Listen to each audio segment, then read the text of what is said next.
Today with our Crescent Connections lunchtime knowledge chat. And today we're here with Sharon Johnson, a family law attorney, and we're going to discuss lots of tips and topics about getting divorced. But first, I'm going to let Sharon introduce herself. Hi, I'm Sharon Johnson with the firm of Johnson and Johnson in Florham Park, which is in Morris County, New Jersey. I have been practicing family law almost exclusively for approximately 30 years, and I am thrilled to be here with Lisa in order to share our collective knowledge. Excellent. And you started originally at your firm with your dad, right, Sharon? Years I ago? did. I did. He is the other Johnson named in the firm name who has recently retired. Okay, excellent. So we're going to jump right in. I know I have a lot of clients. Obviously, Sharon has a lot of clients that are going through divorce, but I talk to a lot of people going through it in different stages. So we're going to, just go through some topics that I hear a lot of questions that clients ask. When you're thinking and getting ready to file for divorce, Sharon, what's some of the first things you have to gather and get together?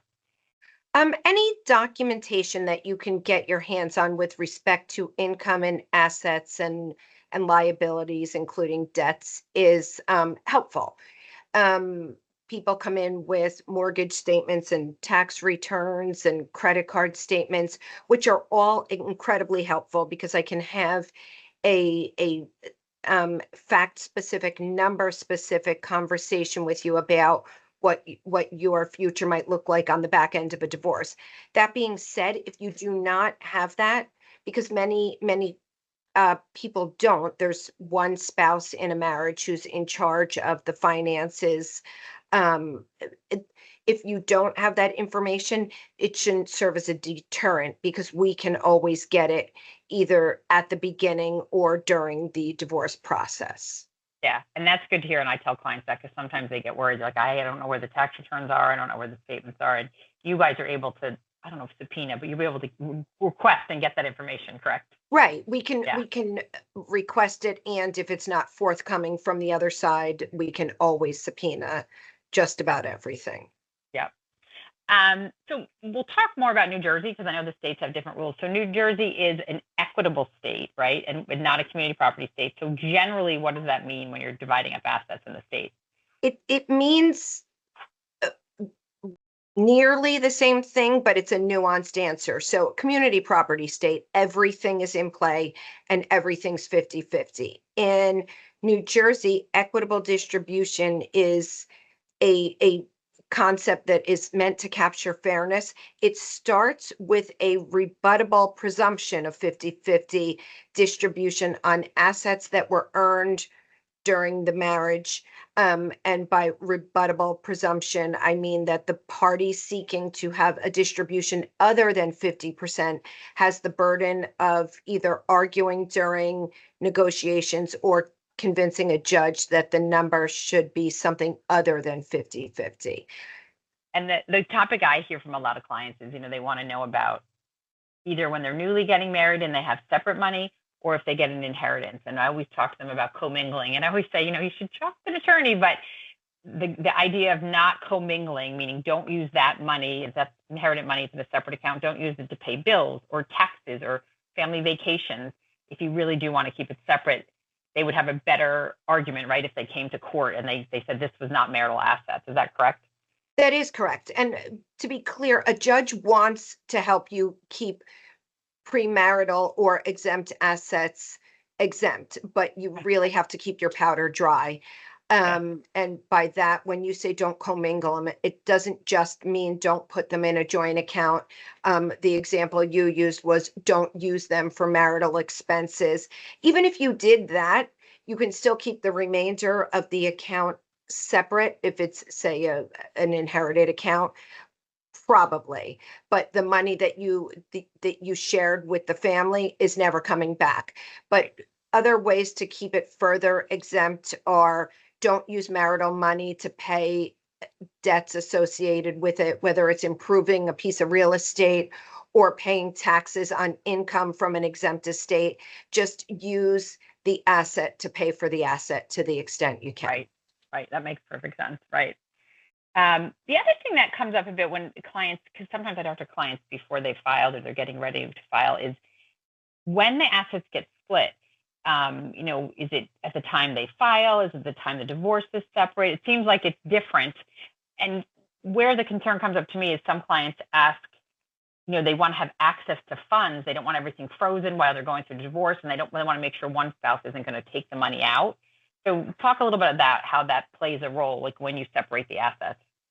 So that's a good question, by the way. If the parties can agree, they can split them at any point, and they can split them without prejudice, meaning we can give everybody access to some money where we can allocate it later, but just to level the playing field. If one side is unwilling to do that and they are the moneyed spouse, an attorney can petition the court and say, either sell something or distribute something to put me on a level playing field with the other side. Again, it's a court of equity. A judge wants to see both parties having access to good representation. It benefits everyone. And attorneys are generally, or good attorneys, are generally okay with this. If I get a call from a colleague who says your client's holding all the money, I need to be retained. The best thing the other side can do is get a good attorney, because we can have a very productive settlement conversation. I'm not afraid of a worthy adversary. I would much prefer that, in fact, so I can talk to a client about making a disbursement towards counsel fees. If there is not enough money for both parties to have access to money for good representation, a judge can order something sold in the middle of a case. It's an extreme remedy and they'd prefer not to, but they're not afraid to if need be. Right. And if one spouse, and you hear these are more horror stories, one spouse spends a ton of money during the divorce, or money disappears during the divorce proceedings, I should say. The other spouse can fight to get that back and try to find a paper trail, right? I mean, I know it's not perfect because you may not know where it is, but this is where you can it gets probably messy. It does. So the status quo and the maintenance of the status quo is supposed to be the standard while people are getting divorced. So nobody should go and spend in a manner that is wildly in conflict with what was happening during the marriage. If somebody does, you can run into a courthouse and get restrictions placed on that party's spending. You can also claw it back either at trial or part of a settlement. The other spouse can get a credit. You really don't want to let a particular party be spending more than half of the value of the marital asset or estate, because at a certain point there's no money to get back. Right. Yeah. And I don't want to get into this. I know it gets trickier when their spouses once someone has a business, because money starts getting funneled to the business. And, I've heard the different stories of when that's a way sometimes money gets hidden and where the forensic accountants come in. But we're not going to get into all that right now, but it definitely happens, right? It's definitely. It does. And there are remedies, as you pointed a very good remedy out, which is a forensic accountant. The court can even appoint a receiver in an extreme case, but those are last resorts. You don't want to run up the bill if you can avoid it, and you don't want to send business contacts the message that this company is in distress. So they're there, but to be doled out sparingly. And yes, there's a lot more we could talk about on this, but maybe that's a conversation for a different day and a deeper dive. Yep, I think so. Talk a little bit about prenups, and do you find them effective? Do you see them a lot, or do you generally recommend them, and just kind of broad strokes? Again, good question. I recommend them in certain cases, and the cases where it comes up most often is when there are dramatically unbalanced resources being brought into the marriage. And this often stems from family money where the family is backing this endeavor. I've recently had a case where soon-to-be wife inherited a restaurant chain from her, or not inherited, was gifted a restaurant chain from her family. Well, they didn't gift it to her and her fiance, so they felt strongly that this should be protected. In that case, of course, I recommend it. Right. Another instance where I would recommend it is when people have children from a prior marriage or relationship, Right. because they may want to carve out some money for those children, um, whether it's for inheritance or college education or something to that effect. Right. And these hold up, like these, I always think of old TV shows when somebody, or the reports we hear about, somebody can get through the prenup, but they're pretty, I don't want to say ironclad, but they work, right? They do. If they're properly drafted and executed, they require a couple of key elements to them, which are disclosure. So you really want to be precise and thorough when you're revealing what you have. Right. Um, Two, there has to be freedom from duress. You can't have somebody with so much power that they're, either saying sign this or we're not getting married. Or the example that comes out in some of the case law is you can't hand the agreement to the spouse a couple of days before, when everybody's like flying in. Right. The analogy is you don't hand it to them at the back of the church. Right. Right. That feels a little full of duress. Yeah. And then the last piece of it is it can't produce an unconscionable result. So you can't have somebody walking away with nine figures and the other person on public assistance. A judge just isn't going to enforce that. That doesn't mean they throw it out. They might modify it, and um, but a slightly flawed agreement is still better than none at all. I have an agreement right now where we have incorporated a provision into it that says we recognize that this agreement is being executed pretty close to the wedding date, but we also acknowledge we've been discussing and negotiating this for a long time. Nobody's blindsided by it. We're not going to use this date as a reason to set it aside. Does it make it airtight? No, but Right. it certainly helps. Yeah. Yeah. That's good. Yeah, that's interesting. Um, so you must see these. Tell me some of the common financial mistakes you see people make, when they're getting divorced or during divorce. It's so hard. The process is so painful that I think it's hard for people to not lead with emotion and remember that at the end of the day, aside from the custody piece of this is a business decision. This is a financial decision.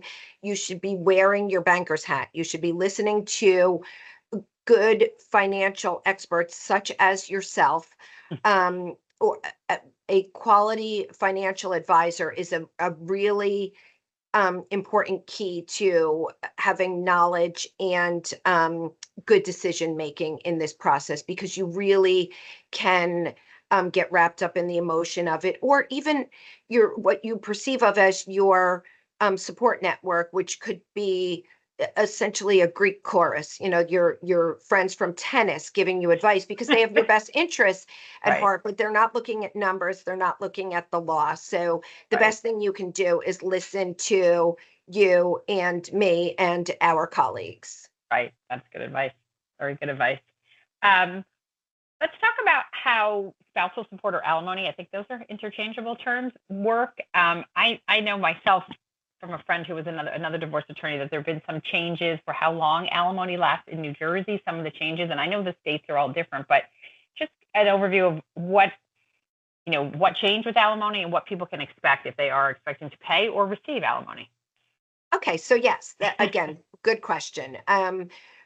Somewhat recently, the alimony statute was revised, allowing for open durational alimony, which is what we used to call permanent or lifetime alimony, in a marriage that's 20 years or more in length.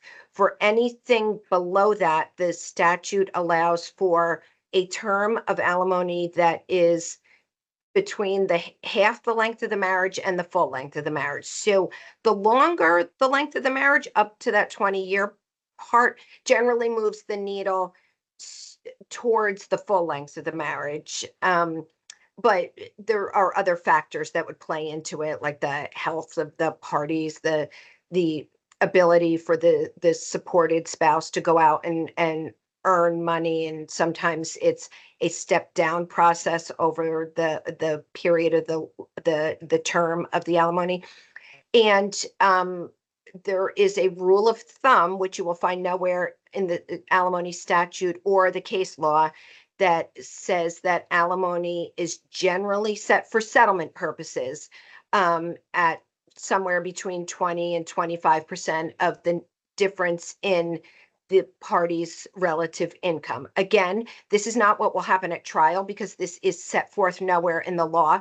It's just a rule of thumb for settlement purposes. If you were to go to trial on this issue, the court has no choice but to apply the long list of alimony statutory factors to your case and come up with a number and a term. Right.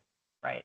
And the other thing that knew had changed a little bit in New Jersey was the cohabitation. And I've had clients say to me, I can never get, I'm collecting alimony, I can never really have a boyfriend again. And so, what? And so from what I understand, if you are cohabitating with somebody, the rules have gotten a little bit stricter on when cohabitation leads to the end of alimony. Is that the right way to say it? That's exactly the right way to say that. What the statute included that was not in the prior statute is specific language that says a singular residence is not required. So for those people who are maintaining a second residence for appearances only, but they're sleeping at one of their houses for 6 days a week and they go home only for appearances, if it looks like cohabitation, a court can now find that it's cohabitation. It's actually a really interesting area of law to practice in because of the evolution of this piece of the statute and the way it's being interpreted by courts. But we keep our private investigator in business over this issue because cohabitation isn't just where you sleep. It's if you act like household members. So we love to hear from our private investigator that he caught them walking each other's dogs or bringing in the groceries or, running errands together, getting the mail, mowing the lawn. We get so excited when we hear from, obviously, if we're representing the payor spouse and hired the private investigator. These are sort of factors that weigh heavily in favor of us. So we love to see that.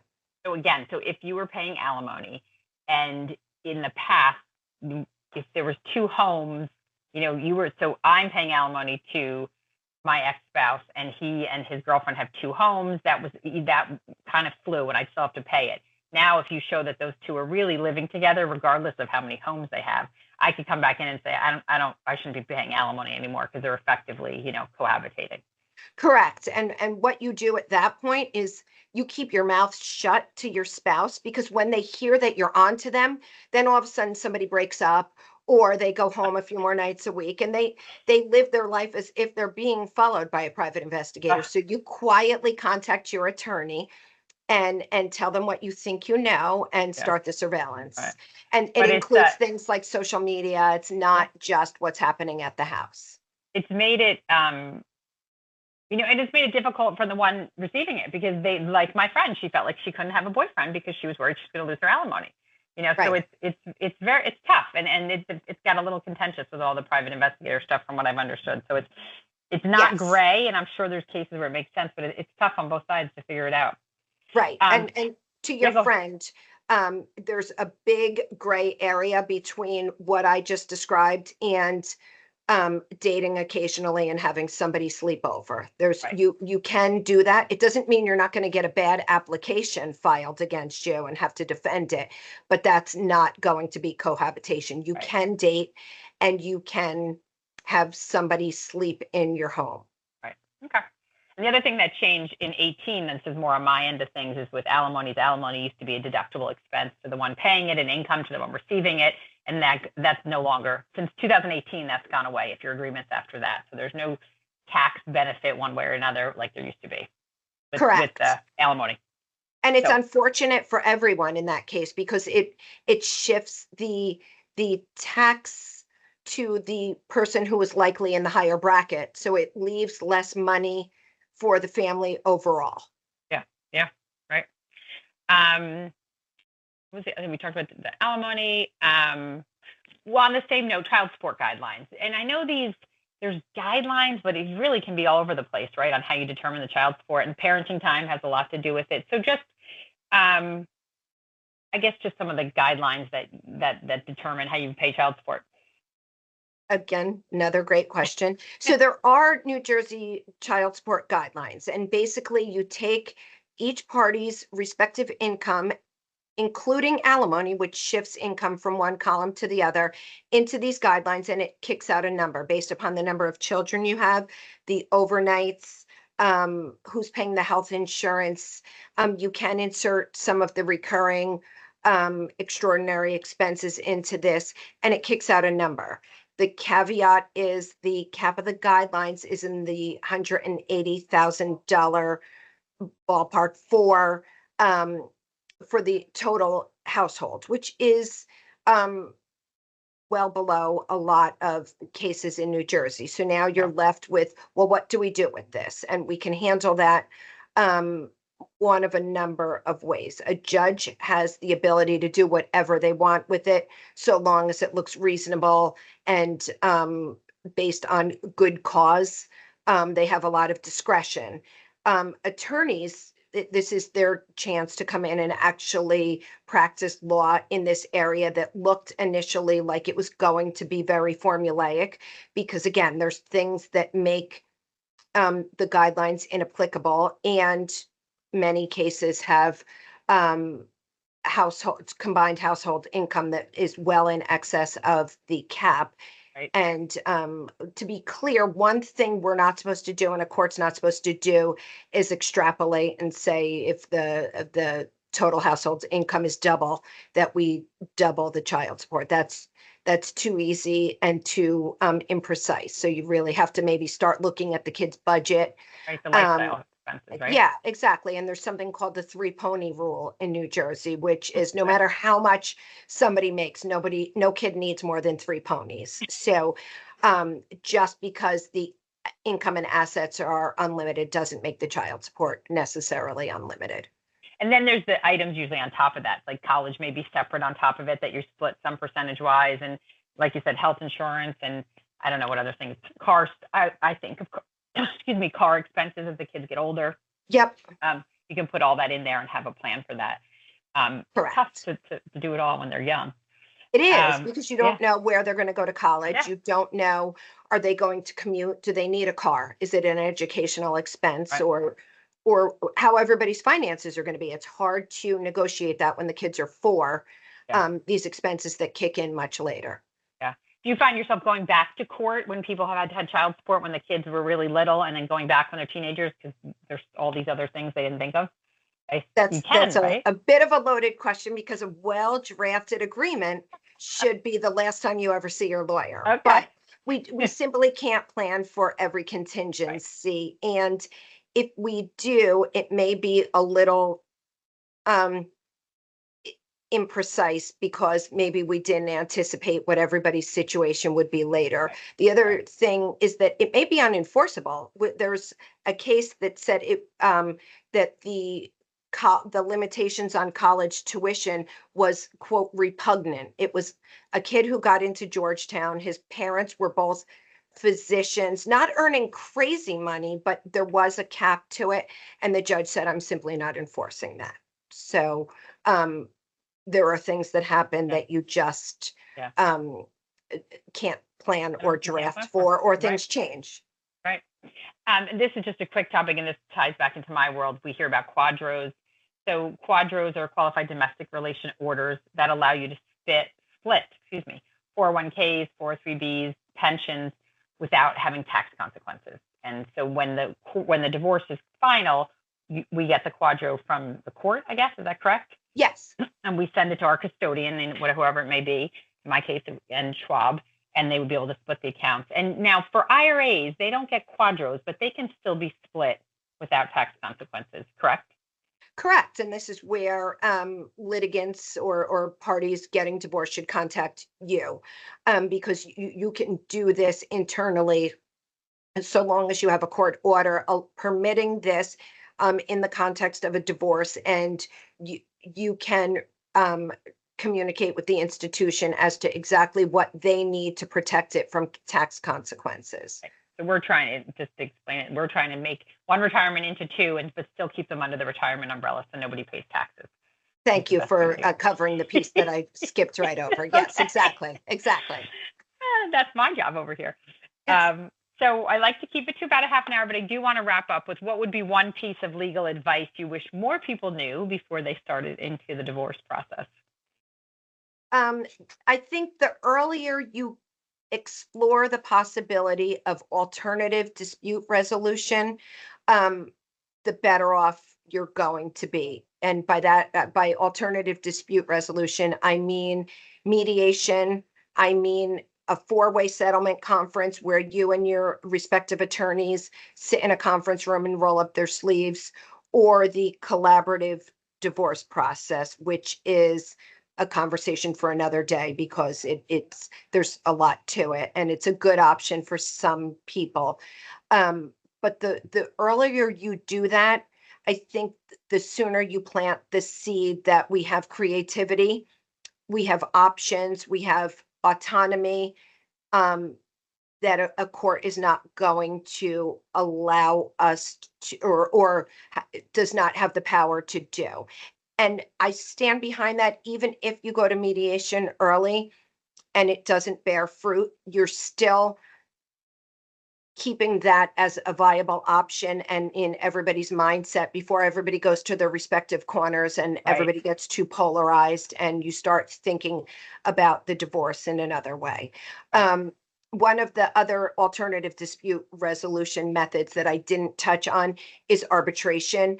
And I think that is also an option, but I wouldn't include that with the others, insofar that it sort of captures a collective um, goal to settle this without the help of a judge or some kind of arbiter. It's a good option for people who are in a hurry or need to keep their case out of court for some interesting reason, like illegal activity or undeclared income or something, interesting like that. Right. Right. Okay. But yeah, but it's interesting too. It sort of gets the mindset. Like even if you end up in court, but you started in mediation, you've got your mindset, I would think, in a better place to come to this together and not make it so, contentious. So I think that's, Absolutely. yeah, And great, it great also advice. is a good learning experience because you can really unpack what the other side's interests are. So you may learn things about their position that you didn't otherwise understand, which is maybe they're willing to leave money on the table if if custody ended up the way they wanted it to, or so long as they walk out with grandma's heirlooms, they don't care about the rest of the household contents or Right, something right. silly like that. Yeah, But that's really interesting. That's really good. That's excellent advice. So I think we're going to wrap it up. I know everybody probably has more questions, but I just wanted to give a good overview for the clients and see if people can learn from here. So Sharon, thank you very much for your time. thank We you, will Lisa. post this to YouTube as well, so people can watch it again in the future. Thanks so much, Sharon. Thanks for having me, Lisa, and thanks for the really good questions.